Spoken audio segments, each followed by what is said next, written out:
Hi there! Welcome again sa ating YouTube channel, Chuhungit mga Cubs. Huwag kalimutan mag-like and subscribe. Thank you so much for watching and listening sa ating podcast na ito.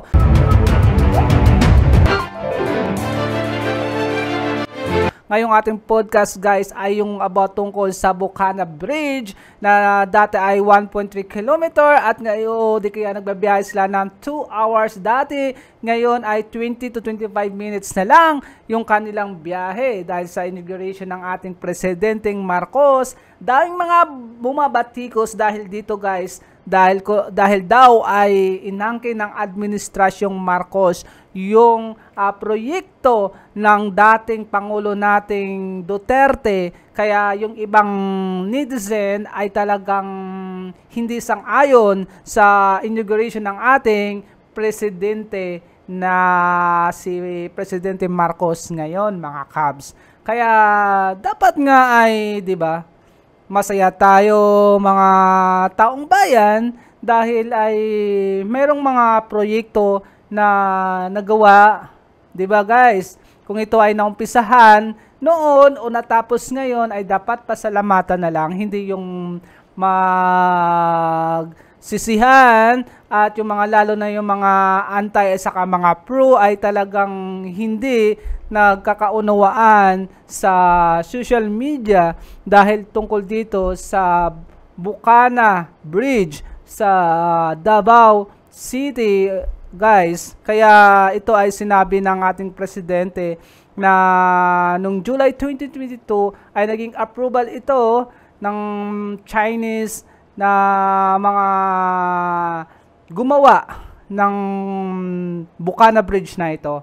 Tapos nung late 2023 ay naumpisahan ito dahil sa mga, siyempre sa mga approval, mga kung ano-ano, nang ito ay talagang para sa mga mamayang Pilipino, lalo na sa mga nasa Davao, yung mga dyan sa Davao.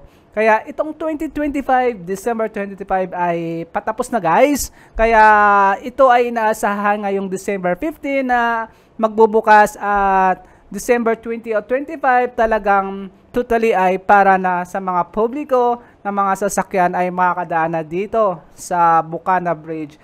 Kaya lang nagkakaroon ng issue ito guys dahil nga sa sabi nga daw ng mga ibang netizen ay grant daw ng China kaya ito ay walang pera na involved yung ating gobyerno. Walang binigay yung gobyerno sa mga Chinese na mga nagtrabaho dito sa Bukana Bridge. Kaya yung iba ay hindi natin talaga totally alam kasi nga wala pa namang sinasabi yung Malacanang talaga na ito ay nalaglag yung aking ballpen.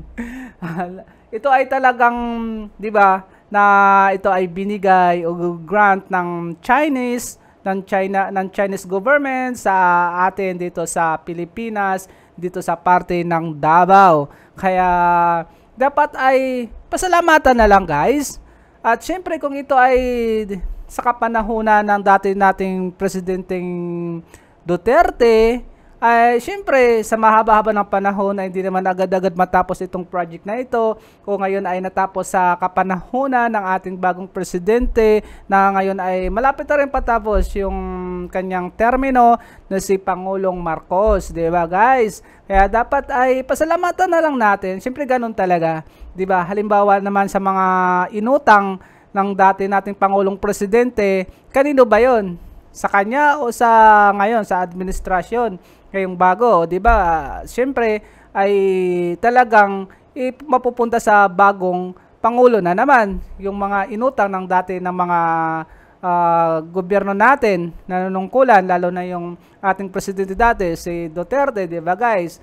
Kaya kung naumpisahan noon, para sa akin ay kung natapos ngayon, syempre sa gobyerno naman yan guys, para sa lahat naman yan, hindi naman aangkinin ng mga Marcos o mga Duterte, mga yan, para sa mga taong bayan yan guys. Kaya wala naman, 'di ba? Pag matapos yung termino ng ating presidente ngayon, So kung sino naman yung ulit, ay sila naman yung mag-aangke na sa kanila, 'di ba? Sila yung mga nagganito, ganyan. Kaya dapat ay pasalamatan na lang natin yung mga ganong bagay. Kaya yung ating presidente ay nagpasalamat din sa DPWH dahil sa pagtutok na ito o nag-congratulations siya guys, 'di ba? Nakinig naman yung sinabi niya ay congratulations sa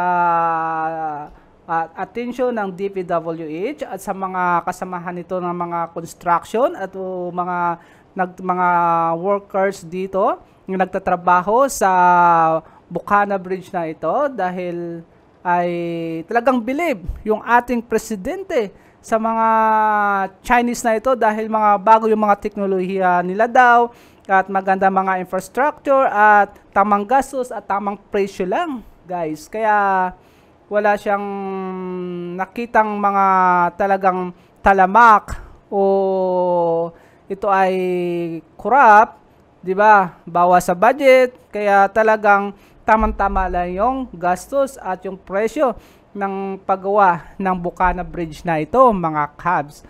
Kaya 'di ba napaganda yung ganon, sana na bawat lahat ng mga pera na inuutang halimbawa sa mga 'di ba sa mga ibang bansa ay nakikita sana natin ng mga Pilipino dahil para naman sa atin mga mamayang Pilipino yung mga sana mga ganong mga infrastructure na yan, kaya lang yung iba ay talagang ngayon ay talagang issue dahil sa corrupt ngayong mga nangyayari sa atin sa gobyerno, 'di ba mga cabs. Kaya tayong mga Pilipino ay dapat ay magpasalamat na lang. Kaya yung iba naman kasi talaga, ito ay grant daw ng China. Ganito, ganyan. At walang talagang ginastos yung pamahalaang gobyerno natin. Dahil ito ay binigay sa kapanahunan ni Duterte, ni dating presidenteng Duterte. Kaya, di ba guys, daming mga hindi talaga matanggap yung administrasyong Marcos ngayon na ito. Kaya yung mga pro saka mga anti ay talagang hindi nagkakaunawaan sa social media, talagang nagbibigayan ng mga o naghahagisan o nagtatapunan ng mga message sa post online, sa mga iba't ibang mga headlines ng ating ng mga reports sa news, 'di ba guys? Talagang matutuwa ka sa mga iba sa mga comments nila, yung iba naman ay talagang pinupost lahat, detalye, hindi naman talaga yung mga kwento, 'di ba? Mga kwentong nahagilap na mga iba ay dinagdadaga nila na parang gusto nila sila ay paniniwalaan na ito ay grant talaga ng China. 'Di ba guys? Kung grant ng China na ito, thank you tayo kasi nga napunta diyan sa mga taong bayan, hindi sa bulsa ng mga politiko o sa mga nakaraang politiko o sa ngayong politiko ng mga nakaupo ay hindi pumunta sa mga bulsa nila, kundi ay talaga yung mga China mismo ang gumawa ng tulay na ito para sa mga taong bayan, lalo na yung mga nasa Davao, 'di ba mga guys? Davaoinyo, mga ganon guys. At yun lang dapat. Kaya nga wala namang issue dapat dito sa Bukana Bridge na ito. Kaya lang yung mga ibang mga gusto na mga ibang netizen ay mapag-usapan lamang ito para, 'di ba, ay hindi sila sang-ayon sa sinabi ng ating presidente na ito ay para sa administrasyon na ito ay merong nabigay ng magandang halimbawa ng tulay na ito. At marami pa daw mga tulay na ito ay patapos na sa Davao. Kaya yung mga ibang mga hindi matanggap yung mga Marcos na ito ay yung iba ay talagang nanggagalaite sa social media mga cabs. Kaya dapat ay relax lang tayo. Dahil lilipas din ang mga ito mga guys. 'Di ba?